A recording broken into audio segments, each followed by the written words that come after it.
A warm welcome to this week's The Leeds Business Podcast with me, Steve Twynham, and Rudy Hayward. The Business Podcast is in partnership with Network B2B and Famous Wolf and Rhubarb Radio. Yeah, who broadcast across the Wakefield district and South Leeds. Here we are again with the Leeds Business Podcast. We are still virtual, of course, social distances and all that. And welcome to Rudy Hayward. How are you, Rudy? I'm good, Steve. How are you doing? Very well, mate. Very well. Very busy, same as you. Yeah, busy bee. Definitely. And obviously, we've got Chris Allen again on the show today, which is going to be really exciting, and looking forward to having a chat with him. Just in regards to kind of redundancies around coronavirus, with a lot of businesses suffering from that, and hopefully we can provide you with some amazing insights today in regards to if you're a business owner and you're battling with that, how you know the correct way to go about it, and hopefully Chris can give you some really great insights. Yeah, I'm looking forward to that. But before we do that, of course, we have to do the tip from the famous Wolf Den, the social media tips, Rudy. What are you talking about today? So today I'm going to be talking about personalizing the journey from brand and building brand to driving demand with retargeting on LinkedIn, because there's a lot of businesses out there that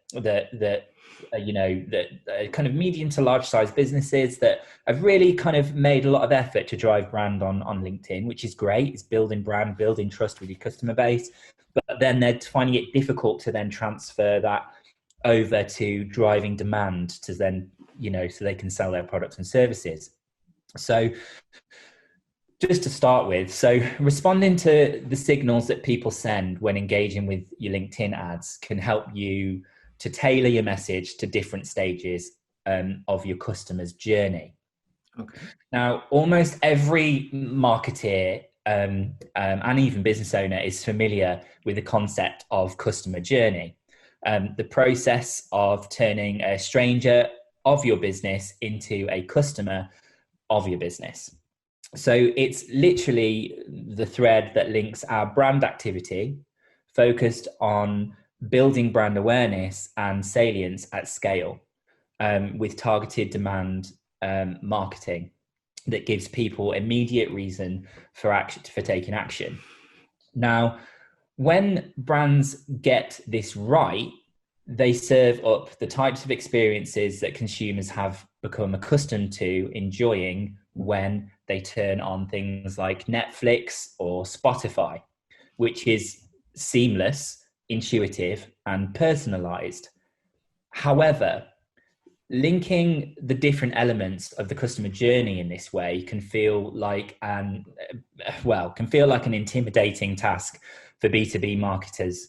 And in a B2B world of complex buying committees and lengthy sales cycles, because it takes more than one person to make the buying decision, it's a challenge to match the right experience with the right moment in each person's buying journey. So retargeting on LinkedIn, retargeting in general, hasn't always been the solution that springs to mind. In the past, it's been associated with, irksome ads following audiences around the internet based on a single action they've taken in the past.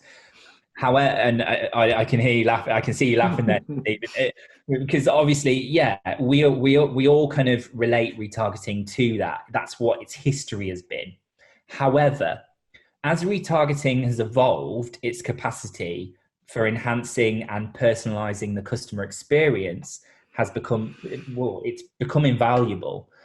because retargeting has become a lot more intelligent over the years, and especially when it comes to LinkedIn, because retargeting is no longer just a reason for serving people ads. It's now a tool for making informed decisions about which experience the customer needs next, and delivering those experiences cost effectively at scale. So if we were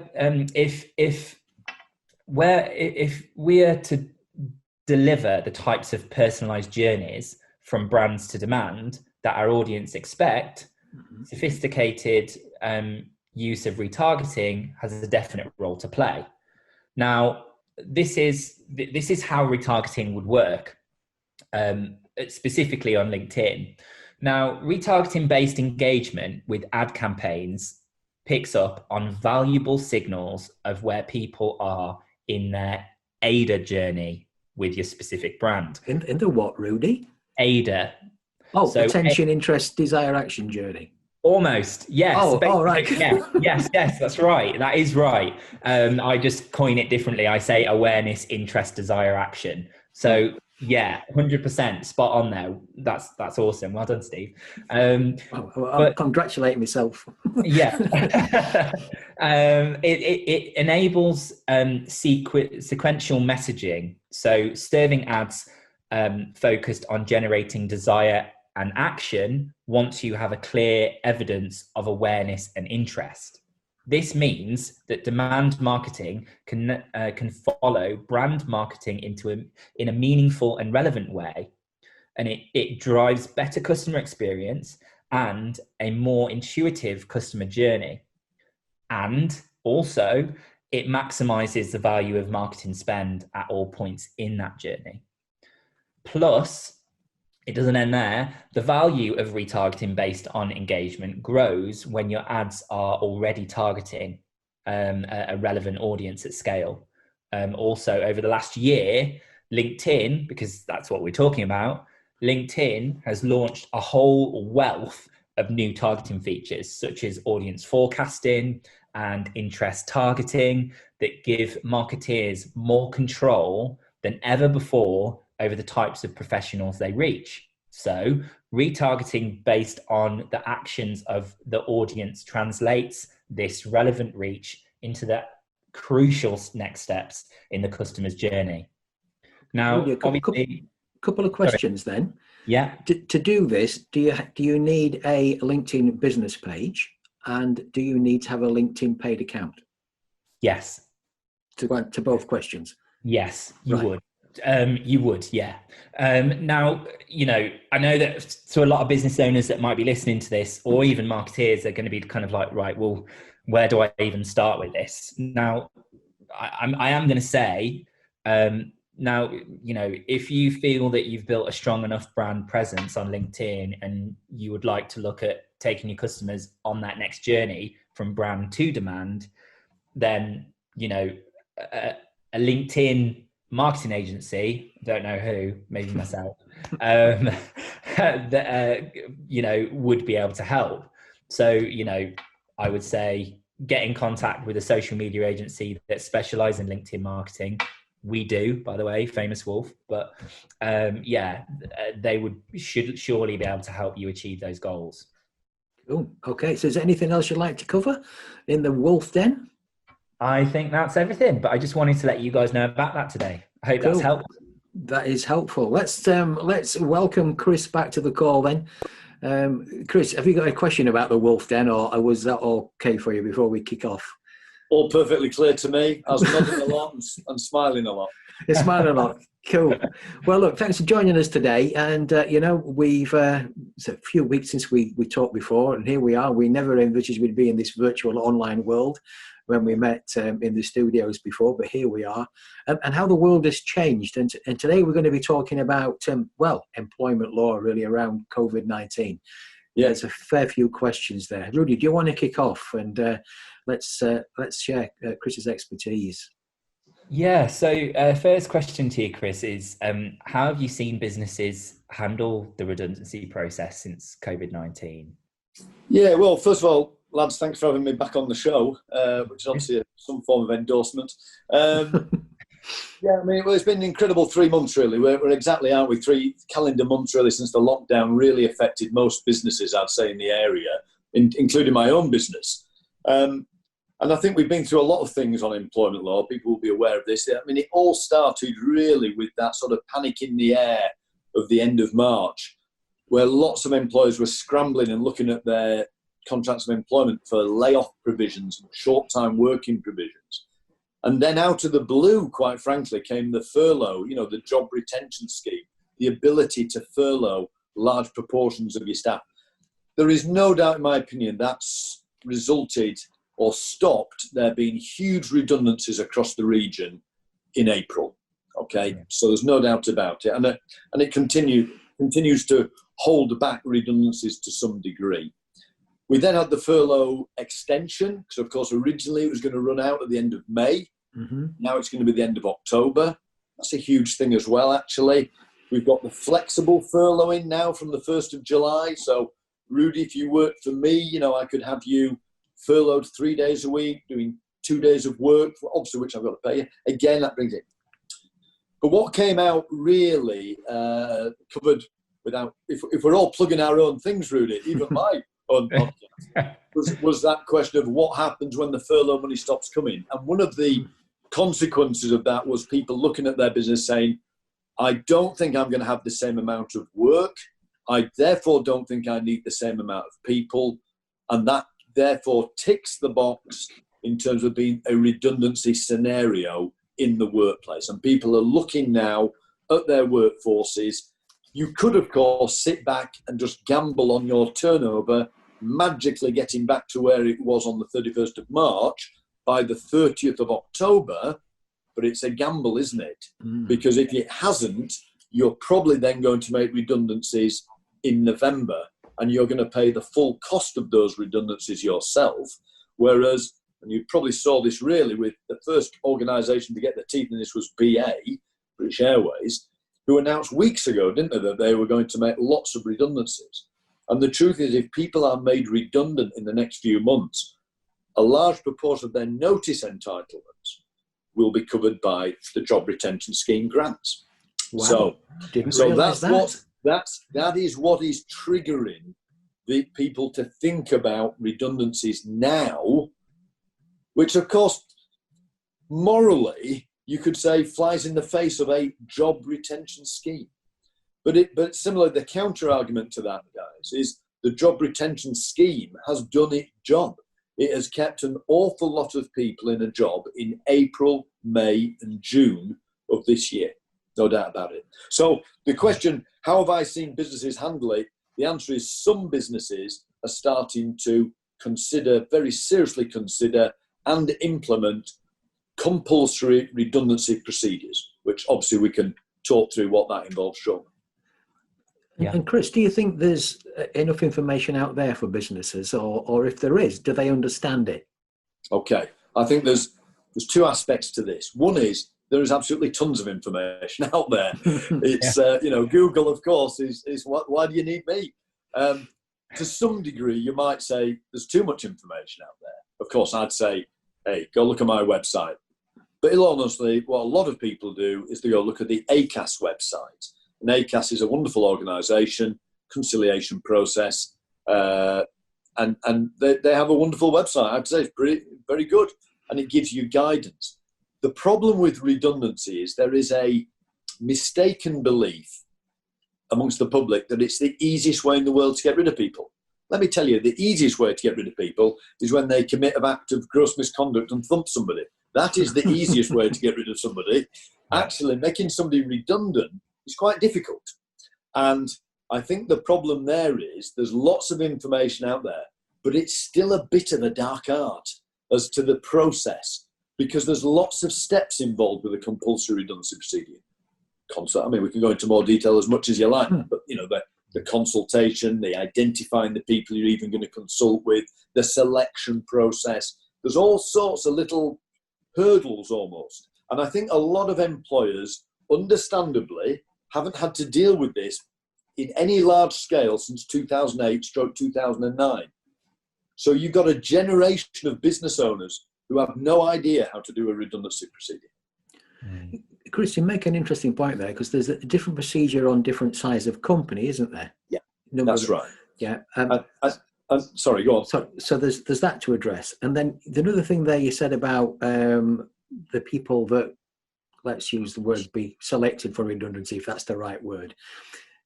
There is a danger, I think there could be a danger, that some companies see this as oh, Steve was a right nuisance, this is a great opportunity to get rid of him. Yeah, and that's not as simple as that, is it? No.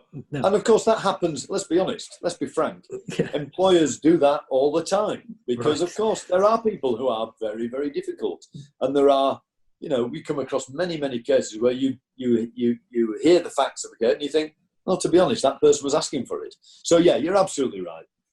At the end of the day, certain employers are looking at the COVID scenario and saying, we now have an opportunity, but it's two prongs, isn't it? One is genuinely, I am concerned about the business. I genuinely need to reduce my overhead, particularly if you're an industry where 70% of your outlay is salaries. If you are staff heavy, then the only way to reduce your overheads, really, you can cut back on paper, you can cut back on a bit of electricity. Yeah, right. The truth is, we all know, don't we? It's salaries, really. So you've got that. But of course, there's a bit of that, Steve. You're absolutely right. There's a little bit of, you know what? Is this the opportunity to get rid of Steve, who's been a complete pain in the backside for the last 20 years? Here we go. Yeah, there is a bit of that. It's human nature. You've got to be realistic. What do you for businesses out there? What do they need to consider? What are kind of the things that they need to think about if they feel that they're going to be facing, they're going to have to make that tough decision about making redundancies? Let's use a little example, just for ease of reference, perhaps. But let's say you've got a business with 30 staff, and the management have looked at that and said, you know what, I don't think we're going to need 5 secretaries going forward. Out of the 10, we've got 10, we only need 5. Okay, so what are we going to think about? First of all, that's a business decision. A tribunal won't criticise you for making that decision. It might be right. It might be a really stupid decision ultimately, but you won't be criticised for that. The question then is, okay, what an employer can't do is just go pick the 5 people it doesn't like. Right. You've got to identify a pool of individuals. Secretaries is dead easy, isn't it? If you're a secretary, you're a secretary. You're either secretary, you're not a secretary. But if the role is a secretarial role, you're in the pool. Just because, Rudy, you like one of those secretaries, because, it's your sister's mate or something, you can't exclude that person. They should all be consulted with. Yeah. So there's 2 things that come from that. One is this. Now, of course, if you're genuinely consulting with all 10 secretaries, your fear is that 2 of your really good secretaries will, get worried and go get a job somewhere else, which is not what you wanted to happen, of course. The second thing is, as an employer, you need to restrain that desire to belt through this process in 4 days. Because you often hear employers say to me, well, it's all a bit awkward, Chris, so we just want to get on with it. Well, it's not about you, is it? It's about the process, is about being fair and reasonable, and consultation is a 2-way process where, Rudy, you explain to me why you think there's a redundancy scenario, and ultimately, as a result of some of those meetings, we may well move on to a scoring matrix where you can justify on an objective criteria why I have been selected ahead of Steve. And I think a lot of people just want to call Steve into a room and say, I'm sorry, mate. Bye-bye. You're redundant. Now, if that's accompanied with a discussion that says, Steve, I don't know how this process will pan out, but I think you might be susceptible to that, but here's an offer and a settlement agreement and an enhanced package, then, Steve, you might be quite happy to trot off and have a think about that. Chris, it's an interesting thing you mentioned there about the pool of, let's stay with the secretary analogy. So you've got 5 secretaries in there, and then you've got the situation where some go, oh, I'll leave. But then is there an opportunity there for some of them to say, I'll tell you what, I'll take this. This is great. And you could have 5 and you get left with the ones that you don't want, if it makes sense. Well, if people, there's a big difference. If we approached it a different way and we went to the 10 and we said, we think we're going to have to do some compulsory redundancy shortly, but in the short term, we're going to put out a voluntary redundancy offer in the hope that the 5 worst apply because they might think, well, I won't make the cut here, so I'll take the enhanced voluntary redundancy. I've seen that happen a lot, let me say, over the years. But let's just say that doesn't pan out. And in fact, your 3 best people come to you, Steve, and say, we want to apply for voluntary redundancy. The beautiful thing about voluntary redundancy is you don't have to accept their applications. Right. So, of course, Rudy comes to us and says, I'll take it. And we say, Rudy, sorry, mate, you're not having it. Now, what Rudy now knows is Rudy isn't going to get the chop under the compulsory redundancy, is it? Yeah, you know. exactly. So, yeah. So you could do it that way. So, but the mistakes that employers make, I think, historically, is one, rushing the whole process and making it look, and really just letting it be known they've already made their minds up. Commercial suicide, and the second thing is not including the right people in the pool. But the whole process is a bit painful. It is tedious. It is time consuming, and it is awkward, isn't it? Sitting with people like, even we 3 would find it difficult to speak to each other. We don't know each other that well, and it'd be massively awkward, wouldn't it? If we were, having these. So it's a really, and as I said, people sometimes think it's the easiest way to get rid of people, and I think actually sometimes it's the hardest way. So, Chris, how long does the process take then, or is that how long is a piece of string? Let's stick with our secretarial scenario. If you said to me, Chris, here we are on near as damn it 1st of July, I know it's the 2nd or 3rd now, but I would say to you, realistically, with 10 members of staff, having meaningful consultation, and by that I mean having a meeting to explain why we're doing what we're doing, giving them an opportunity to go away and think about it, to come back with any proposals. Let's say the 10 secretaries come back and say, we'll all take a 40% pay cut for 3 months. Can we see how it goes? We as employers have to think about that. We might not go with it, but we have to consider it. And so I would say to you, Steve, you're looking at least 2 to 3 consultation meetings, realistically with a week's gap between each. So, as we sit here today, 3rd of July, I'd be saying to you as an employer, Steve, we're talking here about concluding this process by, say, end of July. Here's the point.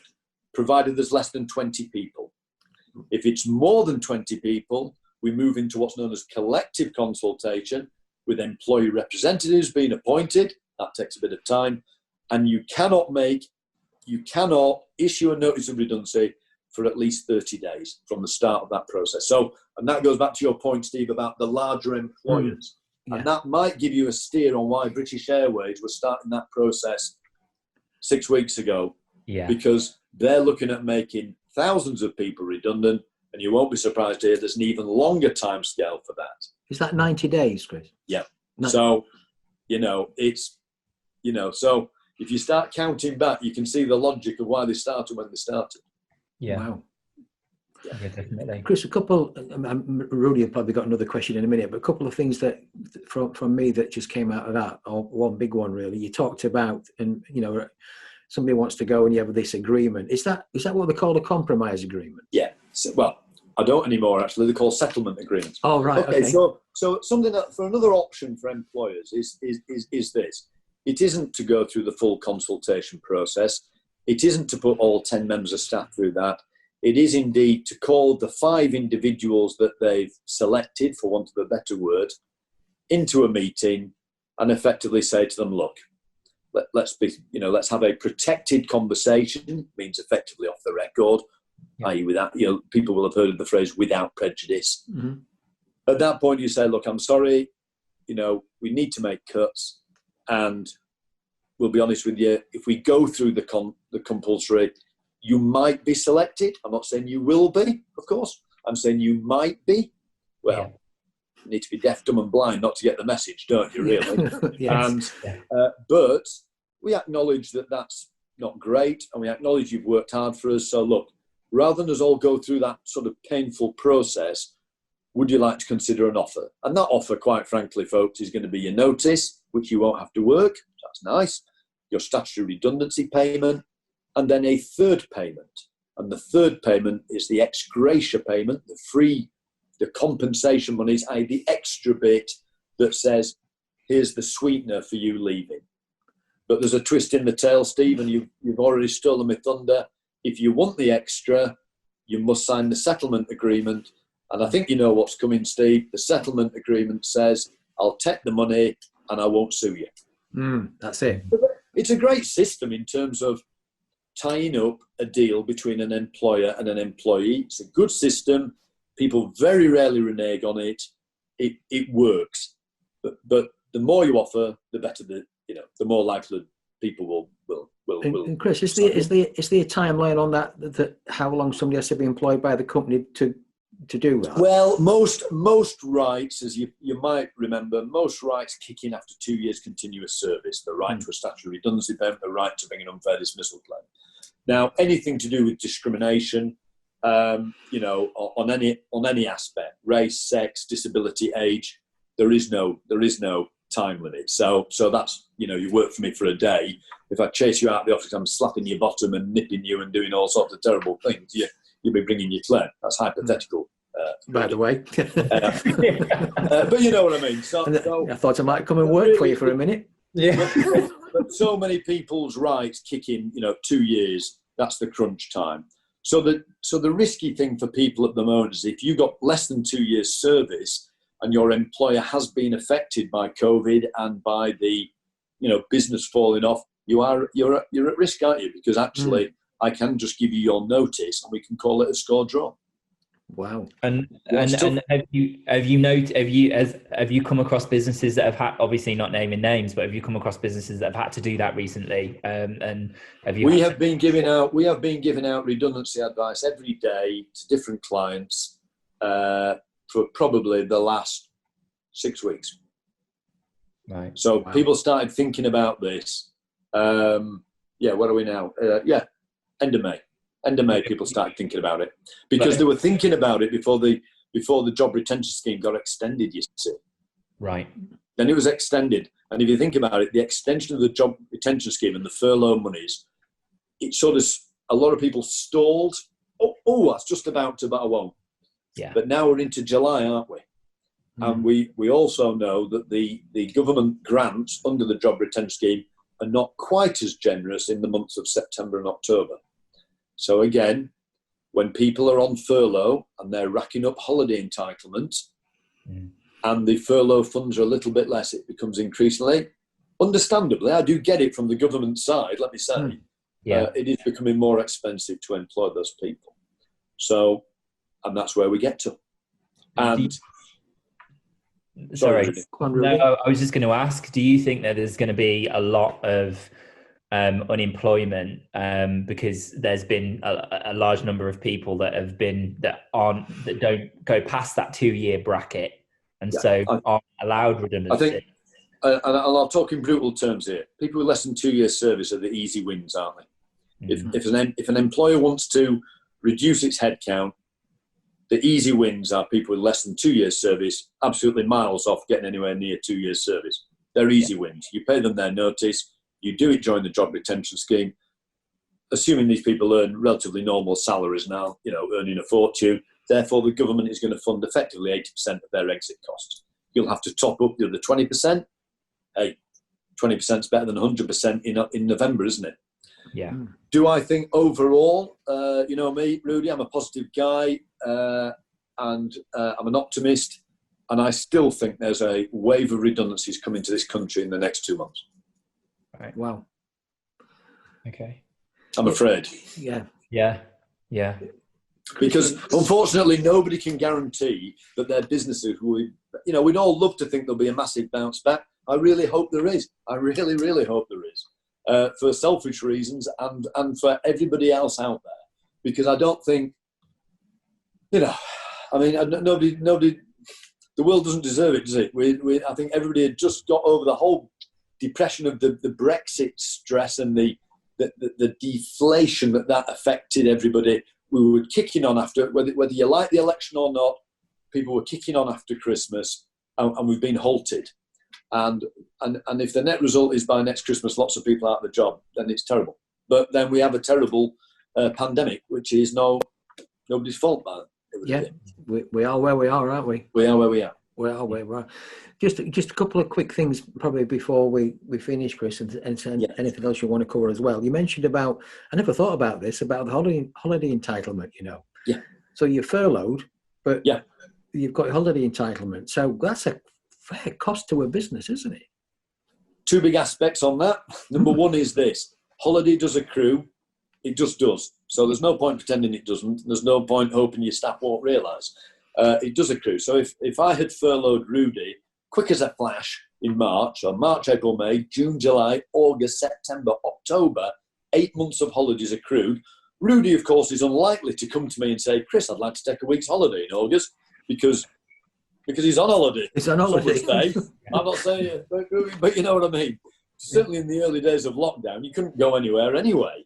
So you're absolutely right, it's accruing. So so what's happening is people are looking at the working time regulations. The working time regulations allow an employer, obviously everybody's looked at the contracts of employment now as well, but the working time regulations allow an employer to require an employee to take a certain amount of holiday within a certain period of time. And so what you generally find, if you think it through, let's say, Rudy, you have 20 days holiday a year plus bank holidays. Let's forget the bank holidays for now. So that's 5 days every quarter, isn't it? So after 3 months of furloughing, I say to you, Rudy, I need you to take the first week of July as holiday. And you say, well, I'm not keen on that. I say, well, you're not keen on it, but I can force you to do it. But the downside for me is I have to top up your salary to full pay for that week you're on holiday. Ah. So actually, you say, well, it's not that bad because I'm getting paid a bit more. Yeah. For not being at work again. But then I wouldn't be because I'm on holiday. So yeah, and that it's a double-edged sword, really, Steve, isn't it? Because whilst that's lovely from an employee's perspective, it also means it's hardening employers' views about, you know, why people won't let people run to the end of the job retention scheme before they make them redundant. Because they say, well, if I keep Rudy on for another 3 months, he racks up another 3 months holiday. Yeah. And if I've got 200 Rudies on furlough, that is a lot of money. Yeah. At a time when I don't have a lot of money because my business is shattered. Yeah. So, and then got the added extra of worrying about lots of people taking holiday. If you're from a business owner's point of view, you know, a lot of people being off, you know, that's money that's going down the drain. I should just add that the government in early days of the whole scheme did say holiday entitlement can be carried over for 2 years, which is good, because you're absolutely right, Rudy. I mean, if everybody came back to work on the 31st of October and said, oh, I've racked up 15 days holiday, I'd like to take it now. Yeah. Well, hang on, that's November gone, isn't it? Yeah. At a time when you're trying to run your business. And you know, I do think we're in this point where the vast majority of businesses are not trying to make mega profits at the expense of their staff. They're trying to stay in business so that there's a job for everybody by next summer as well as just now. Yeah. And I do believe that. I haven't had lots of weird conversations with employers saying, I want to still earn my £400,000 a year, but I want the staff to be on, you know, vastly reduced. It isn't that. No. Because the truth is this, isn't it? As long as you survive, as long as your business survives, you can come back from anything. Yeah. But if your business goes bust, everybody's out of the job. Absolutely. Everybody. Yeah, very, very much so. And that is the bottom line. There's another quick question, Chris, that's just came to me, again, around the employment law. People working at home, who used to work in an office, have now got used to working at home. Yeah. You know what's coming now, yeah. And this is like, you've almost set me up. Right. I've just recorded my own podcast on this very topic only today. Okay. Out on iTunes, I'm on it. Flexible working. Again, looking over the horizon, what's the next big thing coming over the horizon? The next big thing coming over the horizon is flexible working requests from employees. You're absolutely right. Everybody has proven, actually, in the vast, vast majority of cases, you can work from home, still be productive, still contribute, you know, and actually it hasn't been a total disaster, has it? No. So there's a few things coming from that. There are rights already, actually, Steve, to work, you know, to put in a flexible working request, but there are lots of reasons on which an employer can knock you back. Now, if the mindset of the employer is, I'm not having that, you know, I want Steve in the office, then it's very easy, to be honest with you, to make one of those 8 reasons fit, you know, that, you know, the detriment to the business is too much. There is a question whether the government will change that, perhaps reduce the number of grounds on which you can resist. There's also a point that we've got a generation of people coming up through the ranks, haven't we now, who want flexible working. and will expect flexible working. And if you're an employer who is, quote, stuck in the dark ages, quote, then to be honest, you're not going to attract that staff. So I think employers, they have to accept that things are going to be different. And at the same time, I think employees have to be realistic that the business has to succeed, not just tick over. God. Chris, and I think my best piece of advice, without jumping to the end of my podcast, is, you know what? Somebody comes along and says, can I work flexibly? Why don't you do a trial? Why don't you do a trial for a month and you see what the outcome is? And if productivity drops and efficiency drops and standards drop, then you get them back, don't you? And they really don't have an awful lot to argue with you about then. But if they deliver, hey, perhaps they were right. Of course, there's a fair few things to think about, isn't there? Hey, goodness gracious me! It certainly is. Wow. Have you got anything else you want to add, Rudy, or have we covered a lot? And then, because we just need to let people know just that Chris is here to help. Yeah, exactly that. I think the point that you've just made has also made me think as well whether employers might try and reduce salaries as well for people that are wanting to work flexibly. It's another thing that might. Everything's negotiable at the moment, isn't it? I think everybody's looking. I mean, there's no doubt if somebody comes to you and says, "I want to work less hours," then I think it's a fair shout to say, "Okay, do I pay you less then?" Everything's doable, but that's normal. There's been variation to contracts throughout time, hasn't there? So I think the COVID thing has just accelerated process that probably would have normally taken 10 years for us all to reach this point, and it's just accelerated it. And I've just met a chap today, and he said 3 months ago, if anybody asked me for to work from home Thursday, Friday, my first thought was to go look at the weather forecast. That was his he didn't say in a nasty way. That was his knee-jerk reaction. And now he says, I've got a different mindset, and I'm getting there. It's not easy, but I'm getting there, and I'm thinking, okay, I'll give it some serious thought. Yeah. I think it's time to open the mind a bit, Chris, don't you? Absolutely. Yeah. Flexibility, open the mind, talk things through. Don't be obstinate. But at the same time, let's be clear, Steve. If people don't deliver and they don't perform, then this isn't about a nation kicking back and working at 60% of capacity, is it? No. Britain is not in a position to kick back and operate at 60%. So people have to be realistic. If you want to work from home and have that flexibility, miss out on the commute, you put a shift in when you're at home. Yeah. Everybody needs to be fair, don't they? And do their bit. Yeah, do your bit. Cool.